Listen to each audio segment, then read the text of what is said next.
আমি একটা আজকে গুণের পদ্ধতি নিয়ম শেখাবো, ঠিক আছে। আমি কি নিয়েছি, দুটো সংখ্যা 49 আর একটা নিয়েছি হচ্ছে 27। এটা 49, এটা 27। কী করবে, প্রথমে এই দুটোয় গুণ করবে, এই দুটায় গুণ করবে।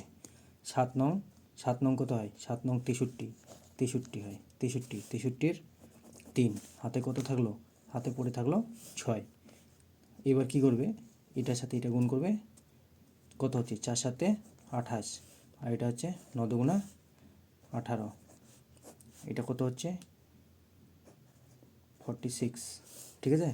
46 হলো, আর যে হাতে 6 ছিল, 46-এর 6-এর সাথে 6 যোগ করে দাও, 6 যোগ করে দিলে কী হচ্ছে, দাঁড়াও 52, 52-এর 2 লিখে দিলাম, 52-এর 2 লিখে দিলাম, হাতে কত থাকছে 5।